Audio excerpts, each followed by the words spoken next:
Welcome back, everyone, to another Company Affairs 2 Replay Cast. This time, it is going to be a 2-2 on the glorious, whatchamacallit, Rails and Metal, and it has been sent in by Martel, who is over here playing as the Americans.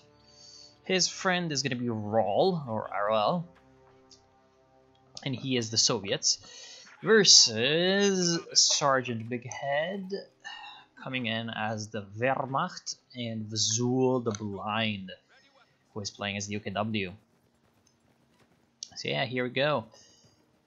Have faced them enough for today. I didn't see the earlier messages, so I have no idea what he's talking about. Anyway, nice to see you, Rails and Metal, because every game M8.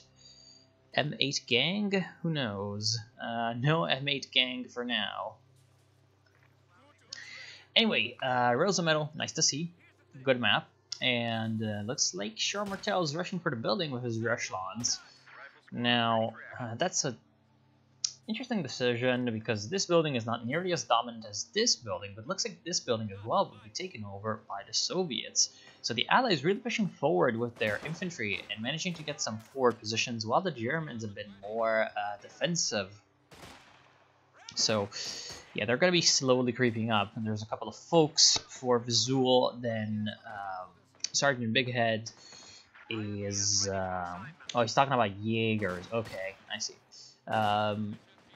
And MG42 plus Grenadiers plus 2 Engineer squads, actually, and looks like all of the Germans will be converging on the north. So the poor echelon troops are now in big trouble. They'll be eating up damage from basically every angle. Riflemen coming up to support is a good idea, obviously getting some flanking fire on these Engineers. However, I don't think that the rear echelon troops can hold out for very long, and Martel knows this as well. He also knows that if he got the riflemen into the building, he would have been absolutely destroyed by the Sturm Pioneers, so runs away. Probably a very good idea. He's got the second rifleman coming up, and right now there's a bit of a problem. Here comes the huge horde of Germans. Sturm Pioneers getting into close range and getting a lot of damage off their STGs, but they get absolutely shrunked by the M1 Garands. However, with all of this damage dealt on the first rifleman squad and the Volksgrenadiers coming up, that's absolutely not going to be enough. MG42 has set up in the building, so that is going to allow the Germans to secure the left side. On the right, it seems like the Soviets are trying to get themselves set up mostly defensively, which is, well, to be honest, not the best, because his ally on the left has been pretty much double-teamed by the Nazis, so perhaps he should have had a little bit more of an aggressive push to secure more territory and resources.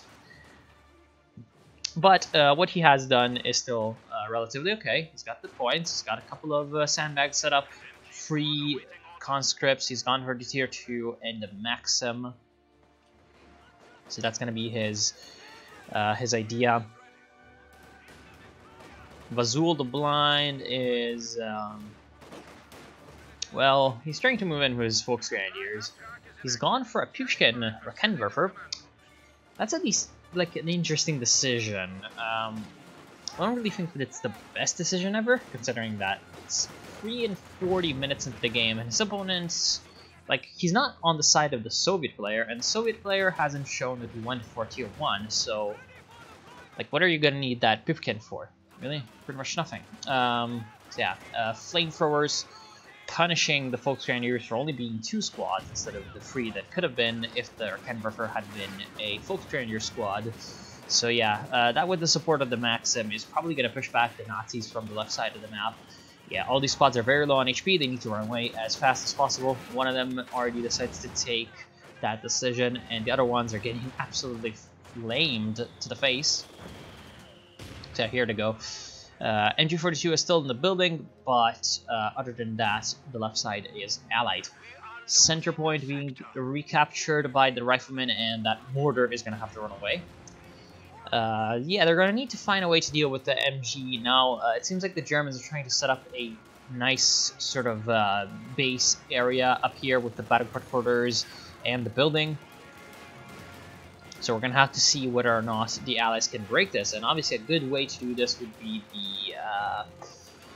well, I guess that with the captain, it's going to be the little pack howitzer. Although he is going for the M51A half-track.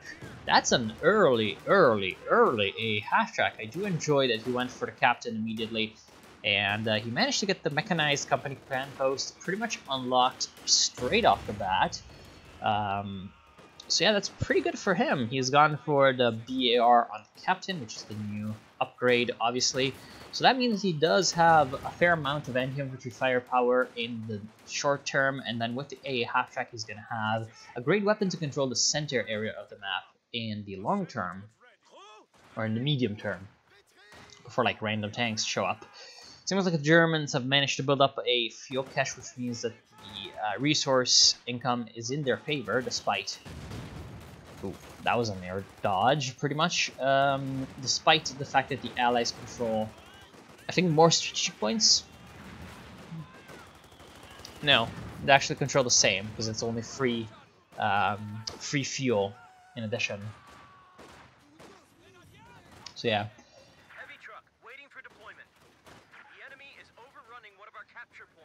Ambulance is also on the field. Yeah, here we go. Mortar for the Germans is trying to do something. Not really having the best of luck. Should probably be trying to focus on getting that Maxim machine gun. And what's Sergeant Big Head even up to? We've got 3 engineer squads. Went for a light mechanized company, but he hasn't built, rather upgraded the Battle Phase 2 yet, which is, well, pretty much he cannot really use all that fuel that he's stockpiling. He went for the Jaeger armored option, which means that later on he has the Elephant, but in the midterm, he really wants to have some kind of vehicle to face off against the A half-track. Although, you know, he's very, very far away from that. And yeah, as you can see, the A half-track is going to absolutely punch through these Grenadiers. Now he can also probably move in and destroy the fuel cache with the A half-track. Although he's, okay, he's gonna be doing that. That's honestly a good decision, because, like, okay, maybe you do not know what's around here, but probably there aren't that many chances that it's something dangerous. Wait, why are you? No. Why are you driving straight into this mess of an area? That's, yeah, he realizes what's going on. And needs to run away again. Oh, but look at that. The Stern Pioneer squad is over here. So that Stern Pioneer squad is not going to have a fun time once the cannon opens up, and as you can see, they have to escape. Left side, it looks like the Jaegers were materializing, so Charles Martel pretty much just called that for the enemy. Support gun is on the field for the Germans, but the pack howitzer is being purchased by Charles Martel, so that's going to be an okay little counter to what the Germans are trying to do. In my opinion... should probably get some BARs. Has he upgraded the weapon racks? No. Sorry, not BARs. M1919 light machine guns. Definitely should have been going for those, because he does have 150 munitions, and that would help, considering that this is what? What the hell? Why did you get Jaegers here? You knew what was gonna happen, did you? And if you didn't, then your brain is not working. Ah well. What was I saying? I was probably saying something a little bit more interesting. Oh hey, look, it's a pack. The captain probably needs to run away. Yeah, okay, here he goes. 75mm, or sorry, 76mm AA gun. AT gun doing his thing, trying to get the artillery barrage, but not really having the easiest of times because of the scaffolding over here. So all the shells hitting world obstacles before they could really do anything.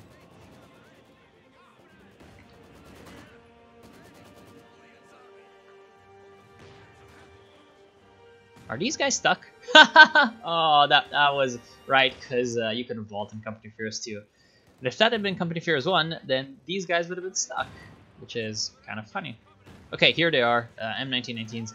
So since this is Rails of Metal, the engagement lengths, engagement ranges are usually pretty long, so having that is going to be very useful. As you can see, the Grenadier squad needs to run away from all this infantry. Seems like there is a bit of indirect fire coming in from both sides, but the American and Soviet indirect fire is being a lot more effective, as you can see. The engineers need to run away. Will they be destroyed? Yes, they will. Very, very good. Although, I mean, it's only an engineer squad, but it's better than nothing. Better to wipe it than not to.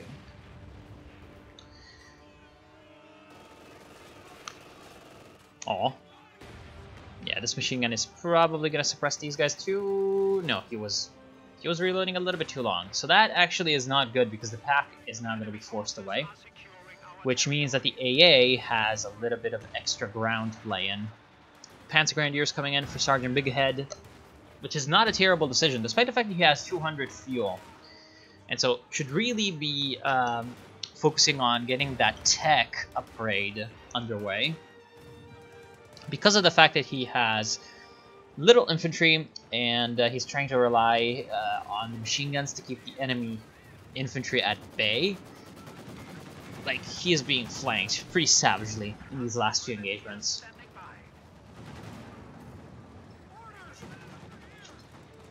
I'm noticing that the Americans and the Soviets are planting a lot of mines, which is a good decision, obviously. Interesting that the Germans really aren't trying their hardest to really get any minesweepers, even though they know that there's mines. But whatever. Sure, Panzer Headquarters is on the field for Zulu Blind, and he's got 100 fuel in the bank, so that means that he can get out perhaps a Panzer IV soon, if he wants. His opponents haven't really shown that much fuel investment, though, so perhaps it would be a safer option to wait until you see what the enemies are doing. Because, you know, there's the Mechanized Armor Company, although, you know, what I was really kind of thinking is if you build a Panzer IV and then he builds a Su-85 rather than anything else. Although, of course, RLL has gone for the Guard Motor Coordination tactics, so that means that T-34-85s are a possibility. Goliath coming in for the Nazis. Not sure that's going to be the best idea ever. Yeah, the A half-track hasn't really been able to do too much. He was a little bit too afraid of the Raketenwerfer and the pack to really push ahead, you know, full throttle with the A half-track and really make it felt. Panzer Grenadiers have upgraded the Panzer Tracks, and now they can deal with that. Maxim, is that going to be the bundle grenade? Too late. Ooh. Okay, 120mm on the field for ROL. Is that going to be falling down? Yeah, on the enemy artillery. Oh, Panzerfaust. Okay, he was paying attention. Good micro on that AA half-track, despite the fact that it hasn't been, you know, the most effective weapon ever. Oh, can he? No, he cannot. Pretty poorly thought out assault from the Americans, and the Soviets seems like they ran straight into the machine gun. However, like, by this point, the Allies definitely have the infantry superiority, despite the Jaegers from Vazul, the Blind. Despite the Jaegers that are right now not really making life easy for the Major. Major's probably going to be wiped out. Wait, no, that's not the Jaegers. Where the hell are the Jaegers? Oh, they're here. Okay. Well, they took out the AT gun, so yeah, things are not looking that good for Charmartel all of a sudden. Looks like he almost lost the Major. He lost his anti-tank gun crew, which is now... the gun is now being bombed by some kind of artillery. And this free field gun also died, so lots of AT power being lost, lots of territory being lost too, as the OKW pushes up to the munitions and the strategic points right outside the base. So this is not going to be the easiest position to be in for the Allies. Looks like we also have a Panther coming in for Vazul the Blind. And I'm not 100% sure about the Panther, but obviously that's going to be hard to deal with. So yeah,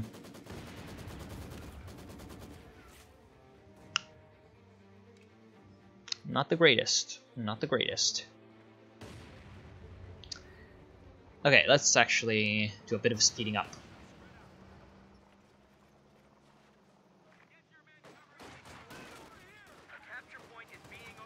Finally, a bit of a push attempt on the right side for the Wehrmacht player. Big ahead.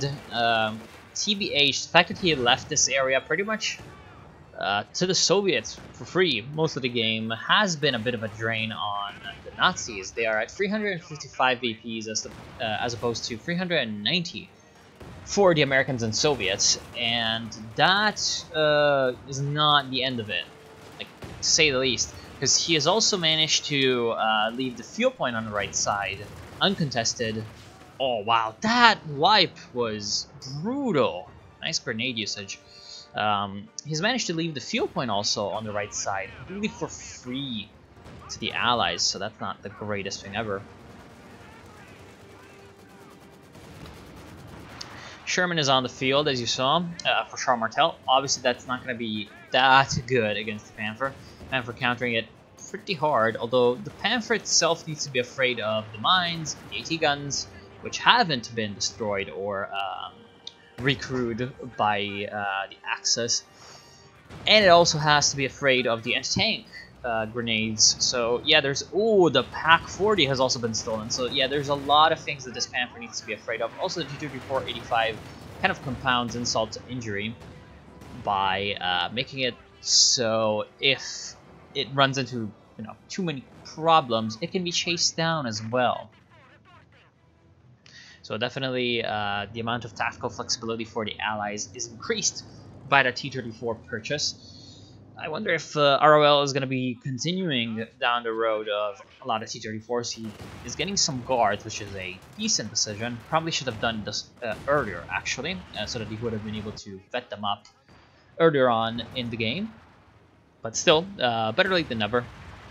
He's going to need some of that sort of all-purpose infantry, especially for the right side, and yeah, moving forward with the DP-28s, they're going to be quite useful. And yeah, I mean, he might want to continue getting out those T-34-85s, although also a Katyusha wouldn't be a terrible decision right now, considering what the Germans are fielding. And looks like Sergeant Bighead is actually... he has decided to go for a lot of tier 3 units. Stug and Ostwind is around. That was a thingamajig. That was a Goliath. But yeah, he's decided to go for an Ostwind and a Stug, which in my opinion isn't the best idea ever. I mean, this has become kind of a meme. It's like, oh look, another Ostwind at 20 minutes in the game. Oh look, what am I gonna do with 500 fuel? Oh, I know, I'll get an Ostwind because this is the best idea ever. That kind of stuff. Looks like the half-crack died. Oh, is that an artillery piece? That is an artillery piece. 105 millimeters. Raining it down on those Bolshevik dogs, and doing quite a bit actually, because it is also decrewed in tank gun again. Although maybe that was never recrewed. No, it's in the same spot ever. Why are they not recrewing these AT guns? Because they're getting right now pushed pretty severely by those Panzers. So yeah, I feel like recruiting AT guns might not be the worst idea ever when you're getting attacked by tanks like this. But yeah, looks like he's finally doing it. And oh yeah, that is exactly what I was talking about. He is lucky right now that the T-34-85 is pretty crippled, and so he cannot come in and chase this Panther down. I feel so lucky that he's bouncing all the shots. But if the T-34 had been there and the AT guns had actually penetrated, then this Panther would be dead.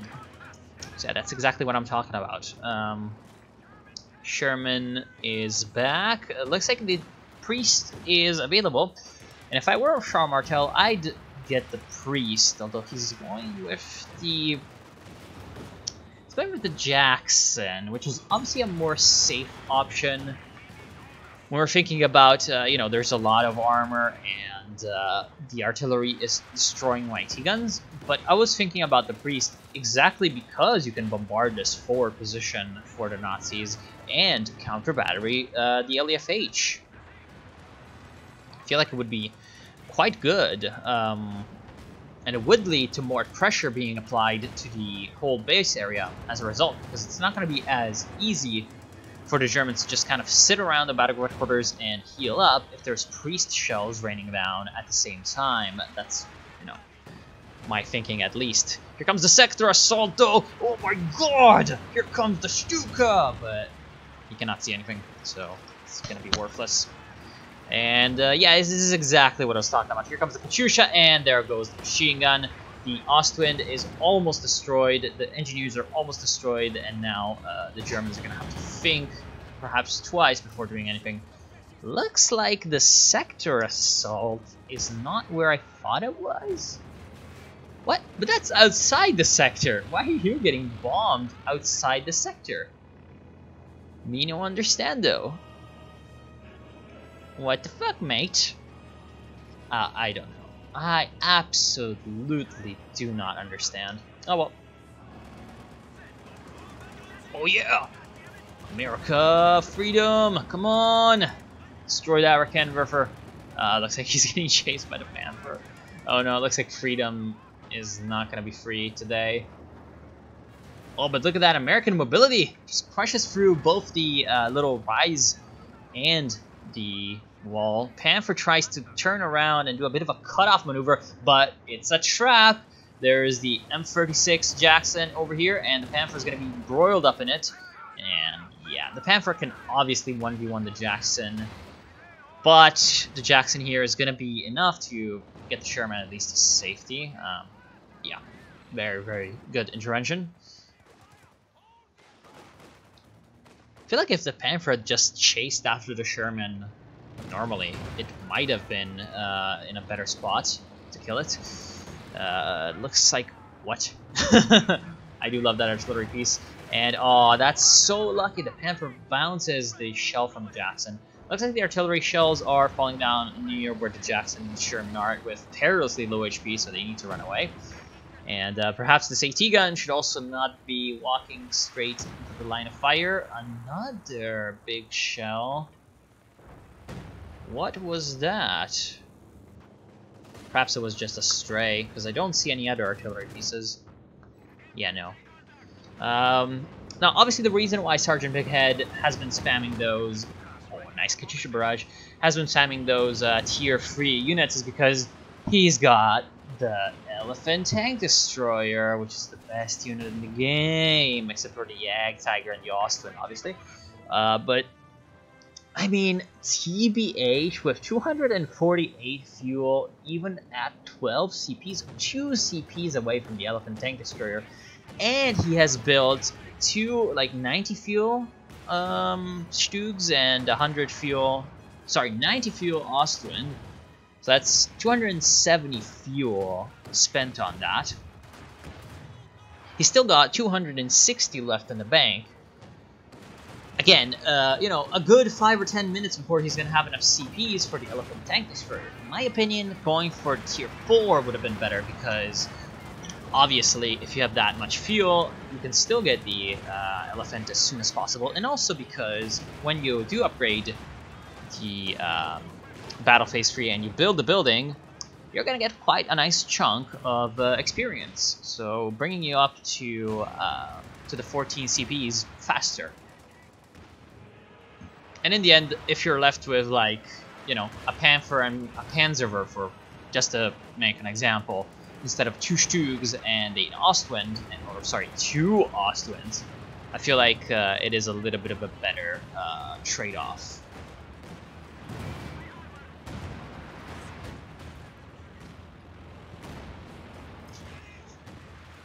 Right now, it seems like kind of a problem that the Allies are having is that their AT guns keep being threatened by both the artillery, oh, nice spec too, by the way, by both the artillery and the German infantry, despite the fact that the German infantry right now is definitely weaker than the Allied infantry. The Panther is not having the best of days. Looks like the Jackson is trying to move in, but he was kind of not successful, and he's eating Panzer Sharks in the rear. The T-3485 was trying also to do its damage, but it failed as well.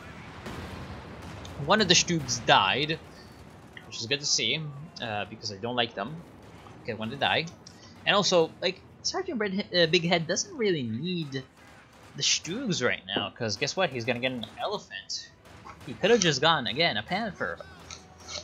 I don't know. You don't understand.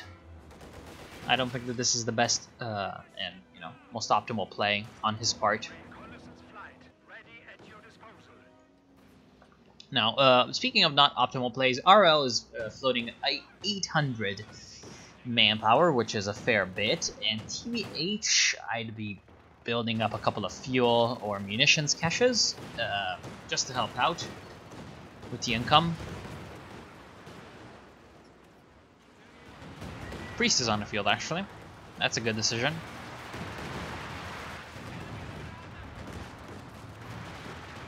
Oh, poor Major. Tries to cap middle VP, but gets pushed away by the two Ostwinds, who are doing their job right now, pushing away the infantry, but like, once the AT guns move up, or once the Ostwinds move into the AT guns, they're not going to enjoy the same amount of freedom.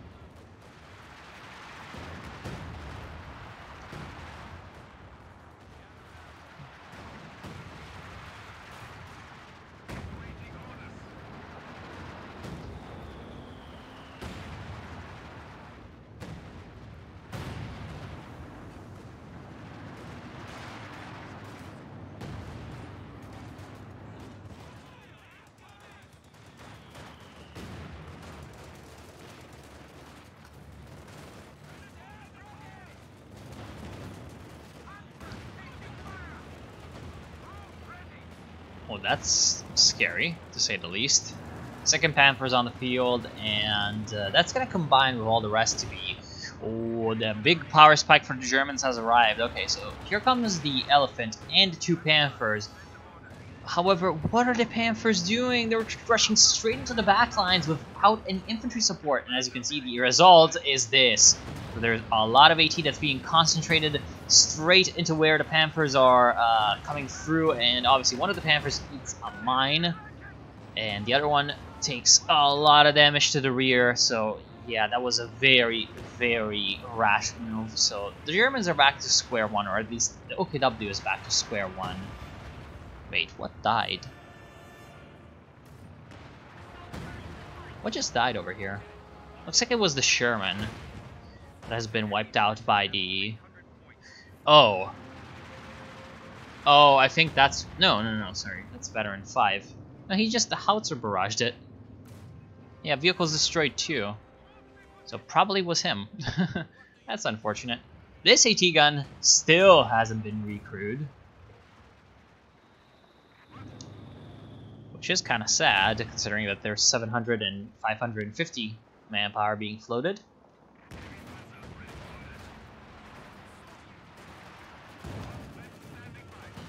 So it's not like the Allies are really lacking for manpower to recruit some of these weapons. Char Martel... I'm not sure what he's going to be trying to do next. Oh no, wait, it was the Jackson that died. Okay, so the Sherman's still alive. Oops. Maybe he's going to rebuild the Jackson then. That would not be the worst idea ever right now, actually, considering what the Germans are feeling. And yeah, so the VP situation is pretty much even, but the Allies, oh, finally some harassment on the right side. But I was going to say the Allies are slightly ahead when it comes to the VPs. Of course, if the Germans can use those harassing squads well enough, then it's going to be great, because right now the Allies are having a bit of a hard time getting the center VP back under their control because of the Ostwinds just keeping watch here all the time. Which, with the Elephant guarding against tank destroyers and the artillery guarding against AT guns, is probably not going to change anytime soon. So these Ostwinds are essentially being turned into machine guns, glorified machine guns. Left-hand side is a little bit different, although it might change now that the Elephant is on the field. Oh no. Oh no. Oh no. Oh, he realizes, but it might be too late. Is he going to die? Most likely. Oh, here comes the backup though. SU-85, not too late. And now the Elephant is like, Yeah, let me get some of that Su-85 in the rear. Thank you, please. Thankfully for the Germans, he does not realize this. Ostwind goes down from the Pak 40, maybe. I have no idea what could have killed that, but whatever.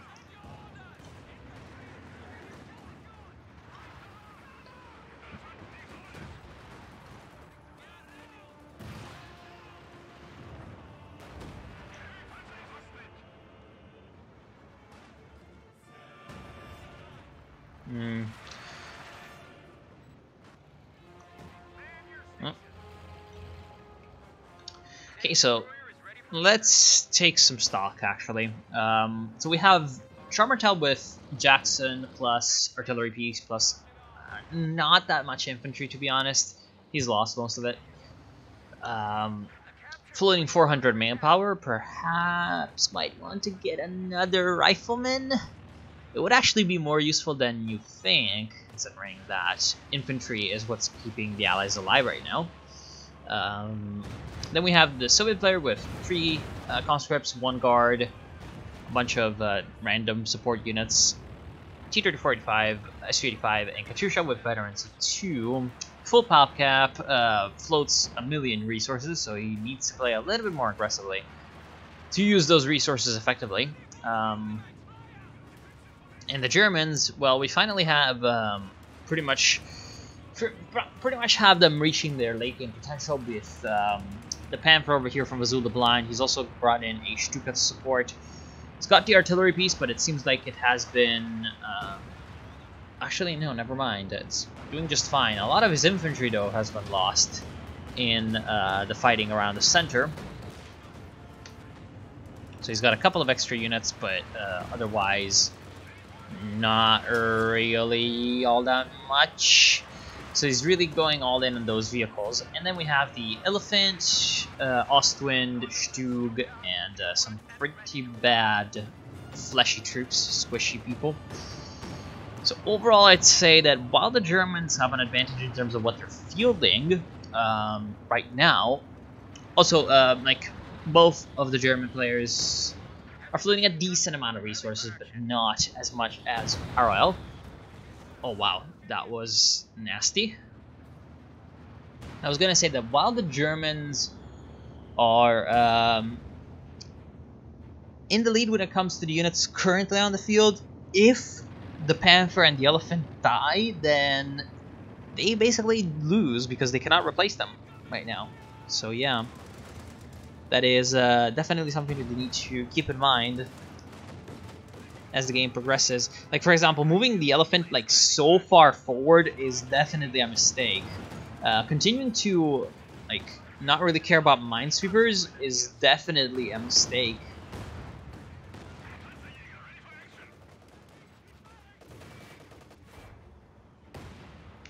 But yeah, I don't expect the overall flow of the battle to really change in the next few minutes. The Allies need to be keeping in mind that their PP count is down to 230, so they need to be a little bit more aggressive in recapturing their points. But other than this, I don't see what they can do at the moment before Charmertel really gets back into you know, close to full pop cap status.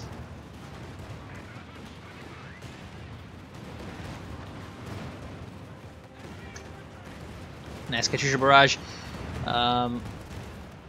Yeah, the Axis need to be utilizing this right side flanking route more as well, because the fact that they're not using it has been allowing the Allies to concentrate their anti-tank capabilities all in one spot, as well as, again, keep this VP in their hands for free for a long time. So yeah.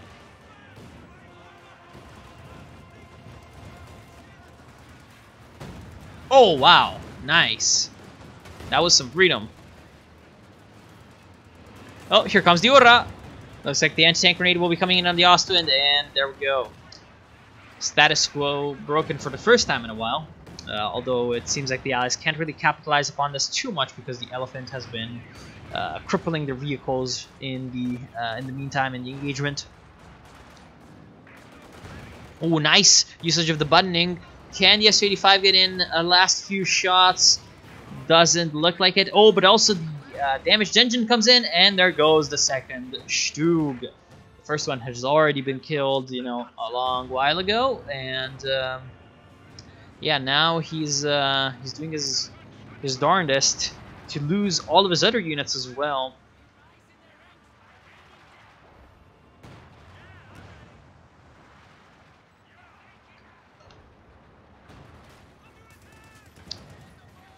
Oh no, big Panzer Grenadiers coming in the middle.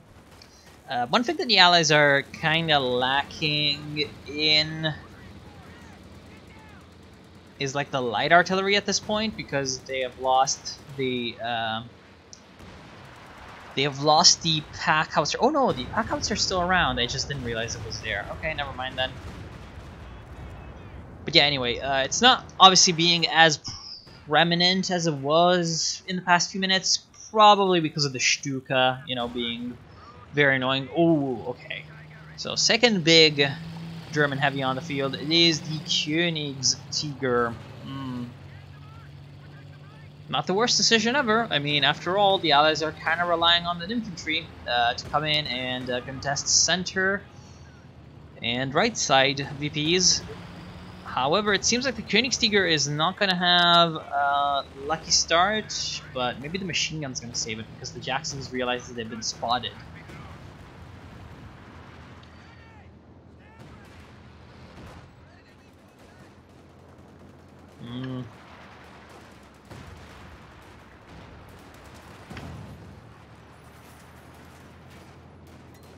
Yeah, these folks are not going to have the easiest times, but so will not the riflemen.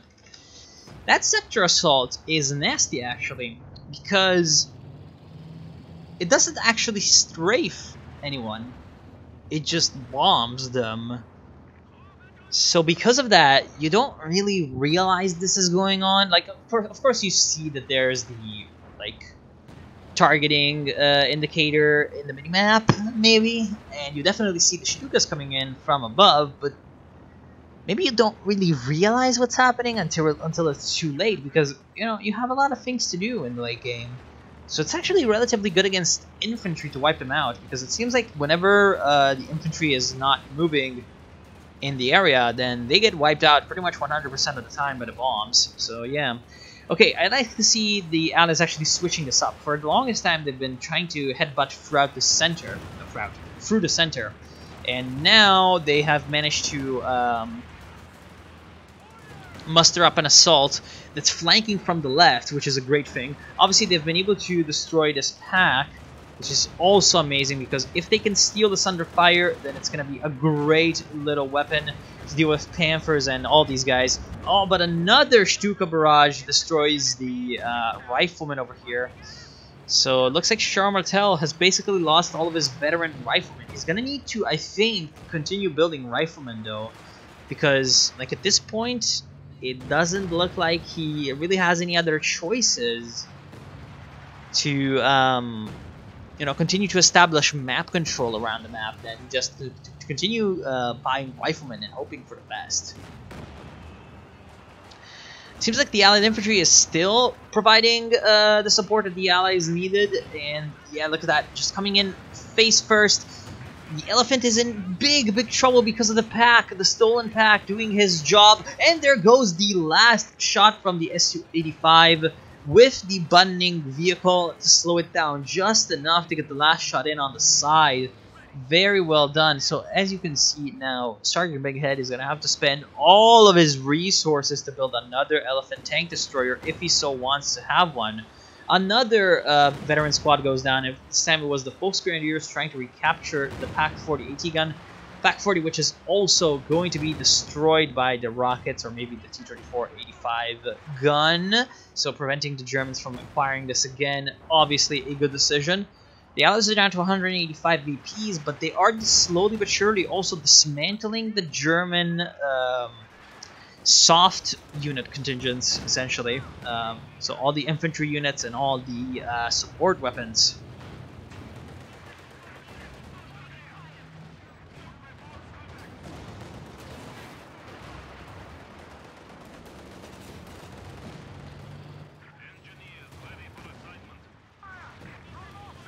So yeah, this is going to leave the German tanks in a bit of a pickle, because as you can see, these Jacksons can just kind of come in, not care about anything. They're just chasing in, trying to destroy the Stug and the Flak Panzer Ostwind.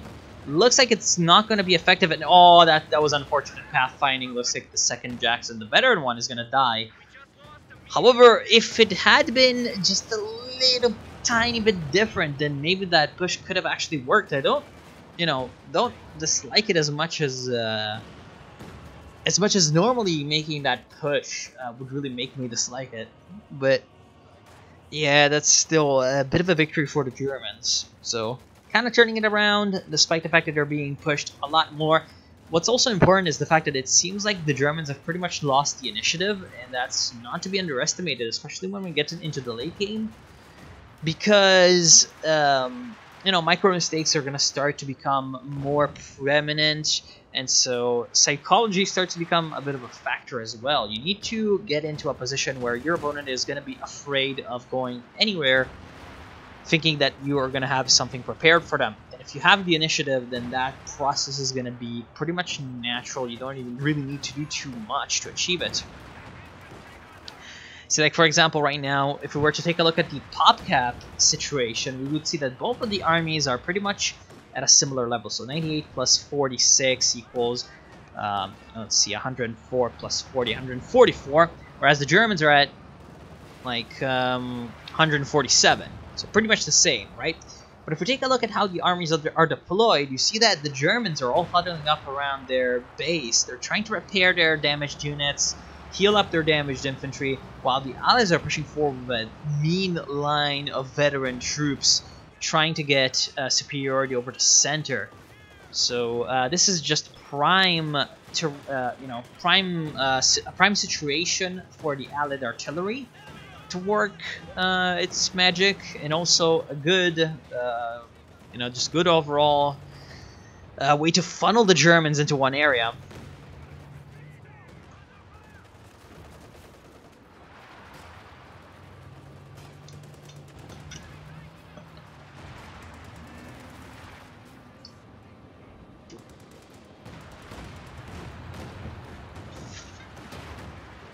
Oh look, big artillery coming in.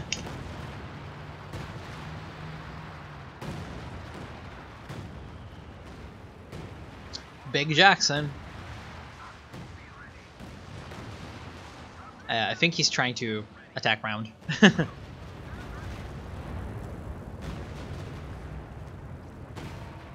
Oh wow. Look at all that artillery that's falling down. Veteran C4 field howitzer. That's going to be difficult to deal with. He's going to get the direct fire in a bit once he gets Fit 5. Honestly, it's kind of weird that no one has fought to just fire the priest at this guy. Although it seems like the priest's range just isn't good enough to get a safe barrage off. What is this guy doing? Okay, so I feel like this is big because... Oh my god! I was not expecting that. There goes the KT. And now, the Jackson is going to eat a lot of damage from the Schwerpanzer headquarters, but he's trying to move in for the Ostwind. Very, very nice. So if you can take down the Ostwind, then that's obviously going to be good for the infantry.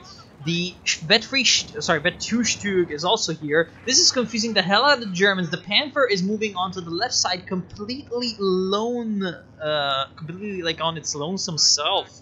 And so this is not going to really produce any results, I don't think. Like, he's trying to go for the artillery, obviously. But now they see that this is going on. The the priest is likely going to die. But you have to ask yourself, is it worth to sacrifice your Panther to take out the priest? I'm not sure. He might be able to destroy the Katyusha as well, but the smoke combined with the vehicle bundling from the guards from the side is probably going to save the Katyusha, the vet-free Katyusha. And now he is going to go down. So yeah, that's a veteran Panther dead. Looks like the Jackson also succumbed to the Stug-free G, but he kind of accomplished his duty. Like, in terms of resources lost, we have 115 fuel from this guy, 140 from the Jackson. So that's 200 and 55 fuel, which is obviously more than a Panther, but Vazul the Blind has only 40 pop cap left. Although so does Char Martel, he's only got 30, and Vazul the Blind has more resources. But still, though, losing that veteran Panther at this point is definitely going to hurt. The only problem for the Allies now is that Char Martel isn't really sure probably whether or not he should be getting another Jackson or another Priest. Although if I were him, I feel like the safe option that I would go with is the Jackson. I'm not sure that that's the correct option right now. But it is what I would do. Oh. Okay. Sure. The VPs, we are still 216 to 162, so pretty much not exactly even, but very close. I do like how Char Martel has been keeping up with the infantry.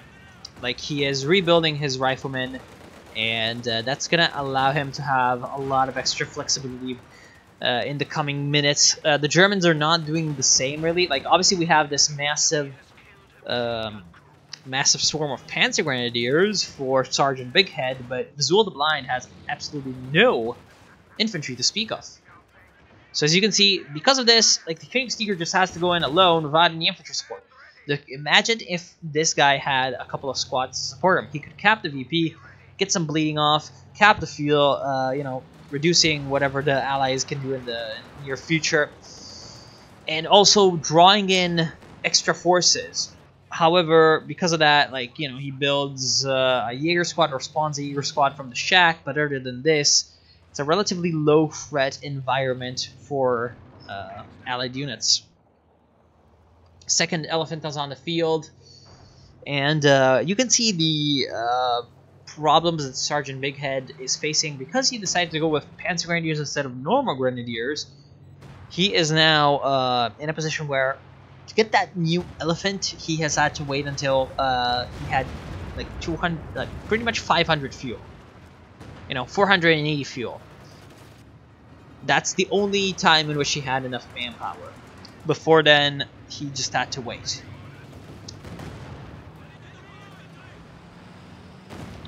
So really, you can see that Katyusha has been a bit of an MVP. You know? Doing his job. Doing his job. 55 kills. That's a nasty Katyusha. Oh, probably should not be showing the rear armor like that.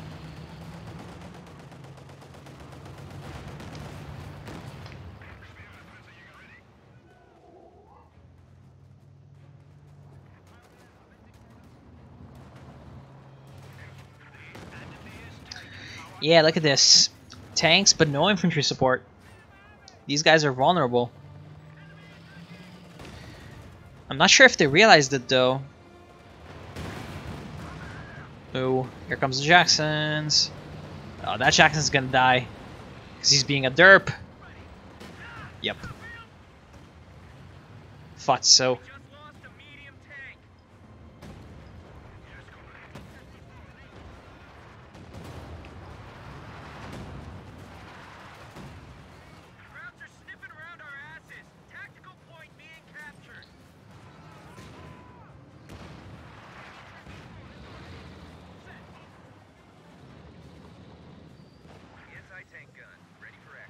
Okay, so right now the dilemma for the Allies is going to be how do we break this Königsdieger Elephant combo, and how do we secure the middle permanently? And I feel like the answer to it is still the Katyusha, because if the Allies can continue whittling down at the German infantry, it will come at a point when the Elephant and Königsdieger can't really go much outside the base over here without... sorry, not without. If they want to go outside the base, they're going to have to do so without infantry support. And so that opens them up to all sorts of flanking maneuvers and nasty stuff by the Allies. I feel like the Allies need to be using the right side of the map a lot. And if they can keep control... Wow. That Panzer IV instantly evaporated from all this. Wow, nice. Again, if they can keep control over this right side and sort of keep the Germans bottled up in this area, then they're going to have a lot more options open to them tactically than if otherwise. So, yeah, I feel like their strategy, again, should be a lot more right-leaning rather than left-leaning. And obviously keeping control of the center is going to be important in the future because 100 VPs, but yeah, in and of itself, I feel like if they can keep control of these 2 VPs and not lose 2 VPs, then the future is looking rosy for them because the Germans still kind of refuse to rebuild their infantry. Despite the fact that they do have manpower, so yeah.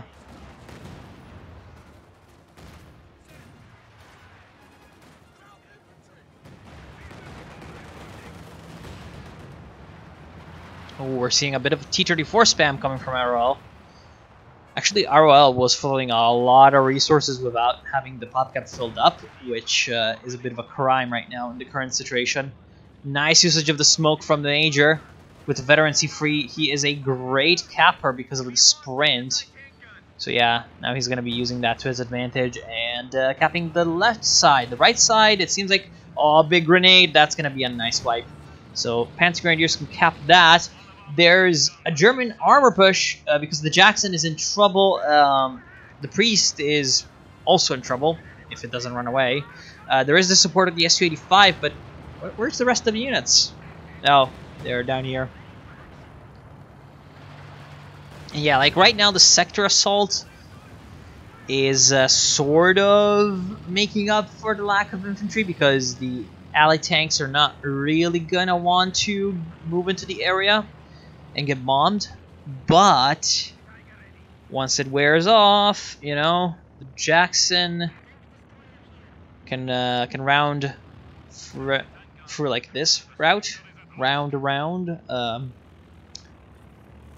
while the T-34-85s can come in from the center. So who knows?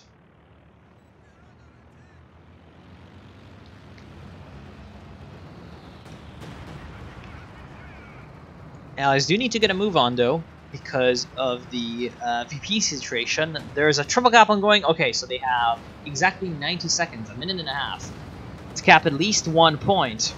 And as you can see, the response is coming in quickly. Three T-34-85s are now moving in. They're gonna, yeah, they're gonna engage in a very, very, like, inefficient assault, but the Elephant is caught out with no support, so one of the T-34s manages to get the ram off, and that's the end of the Elephant. Now the King Tiger is also in big trouble because the 2 T-34-85s are flanking it and getting into behind, and the Jackson is coming in from the front with the HVAP rounds, and there's absolutely no one left here to stop this guy, so he can just HVAP the face of the Königstiger while the T-34-85 moves into the rear.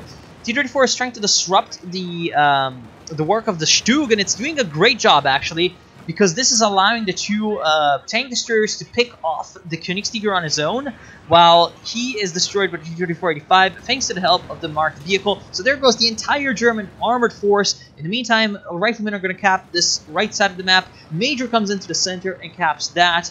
And with T-34 coming in, he can just capture mode the left side VP. So while the fact that there's a couple of nasty Panzer Grenadiers in the back line just causing all sorts of trouble is not good for the Allies, they are gonna be taking control of all the VPs. Another Elephant is on the field, but if the last one was destroyed with a King Tiger and a Stug to support him, then I'm not sure what this guy is gonna be able to do alone. Vazul the Blind is still floating 800 manpower when he is at 53 points, and the lack of infantry is basically killing him. Oh my god. Get infantry, guys. It's a good idea. So I don't think that the Germans can recover from this, to say the least. Like, yeah, sure, they can send around Raketenwerfer as being sneaky sneaks. But it doesn't change the fact that like the Allies just have a way superior infantry force, and from this stems just a superior capability to establish map control.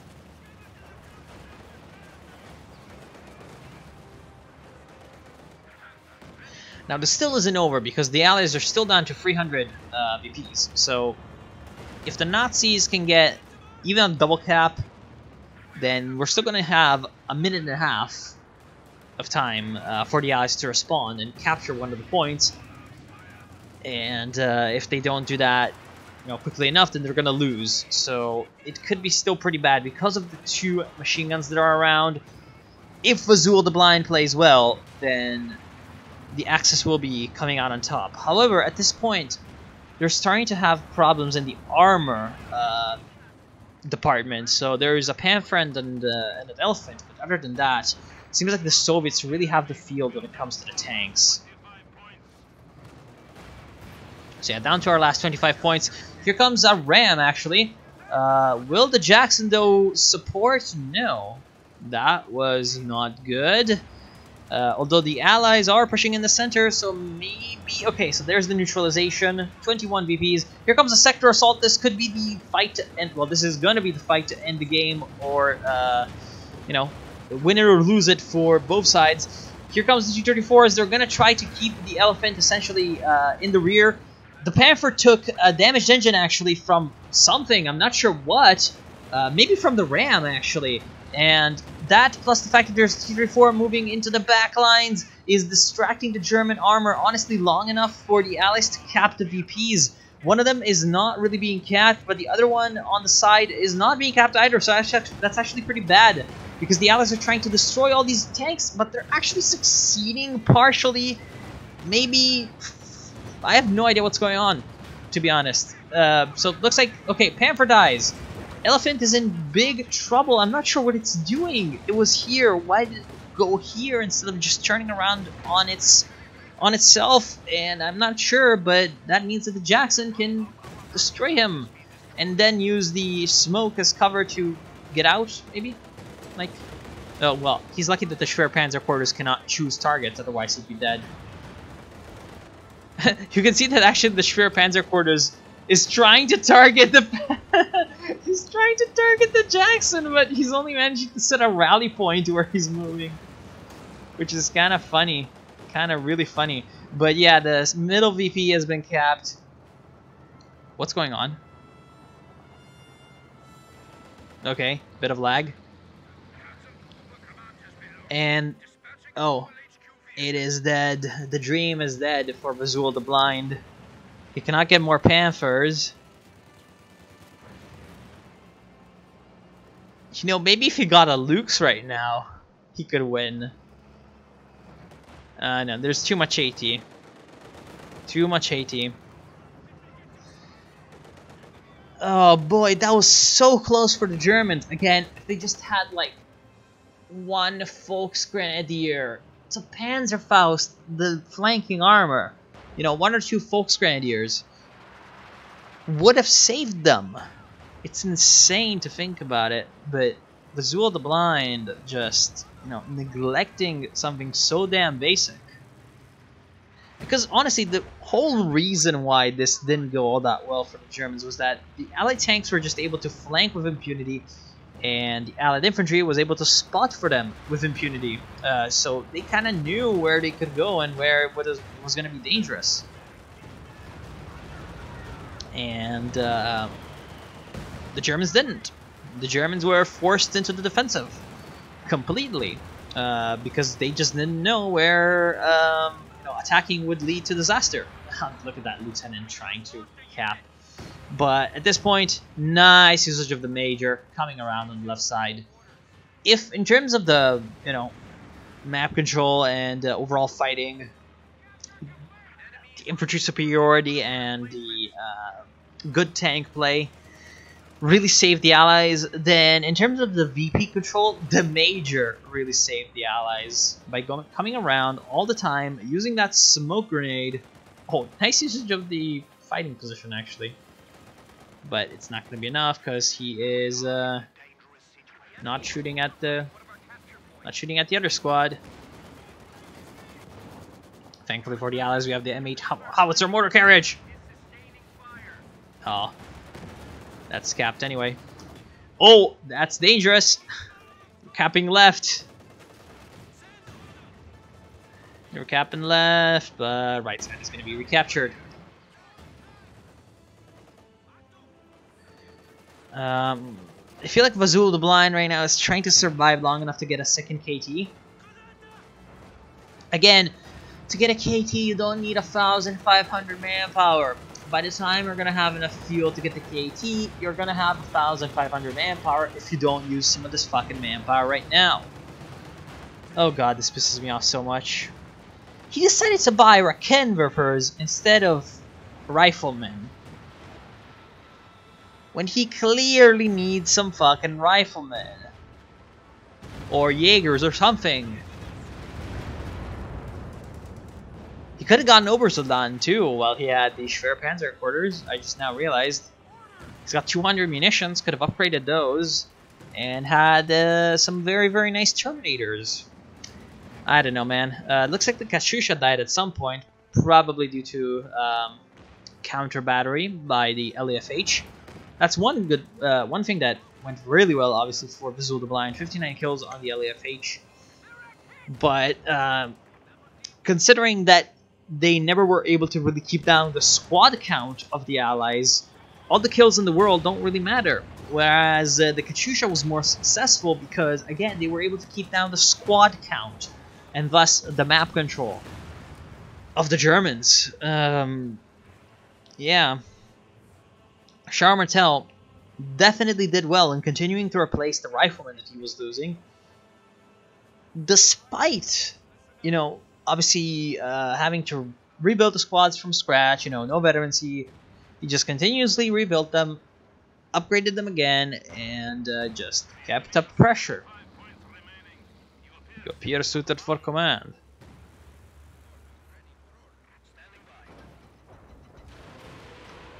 Another big Katyusha volley. Is he finally firing at the... No. Looks like he has killed something. Because he said barrage successful. Not sure what though. Oh look, it's the sneak. It's the sneak. Can he sneak into there?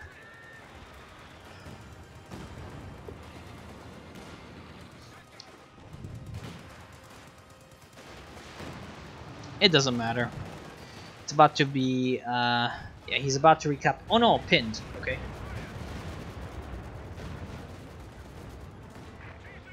Aw, Rakenwerfer's gonna die.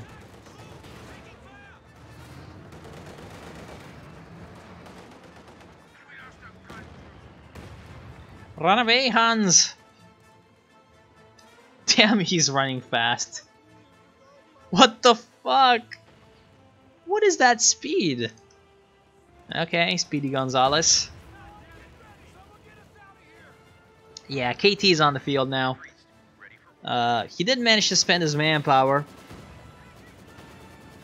But that's because he built actual units, you know, finally. It is, however, too late. Like, way too late. At least I think, you know, he's trying to move in, or rather his ally is trying to move in into center, but, like, there's just a lot of infantry around here for the Soviets. Here comes the sector assault. This is the last hurrah for the Nazis.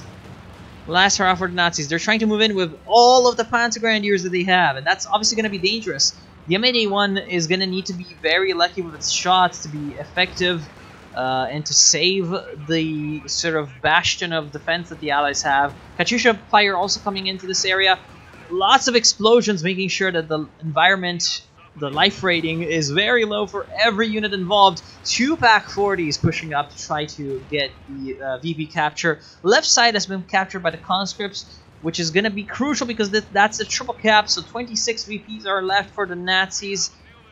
And yeah, the Major comes back in with the sprint to prevent the Jaegers from capturing us. This is the end. Okay.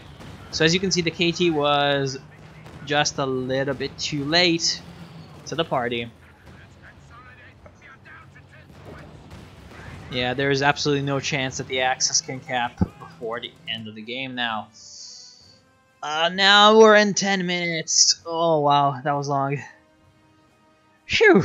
Okay, so that's the end of that. I want to thank you all for watching. I hope that you've enjoyed. And I hope that I'll see you soon.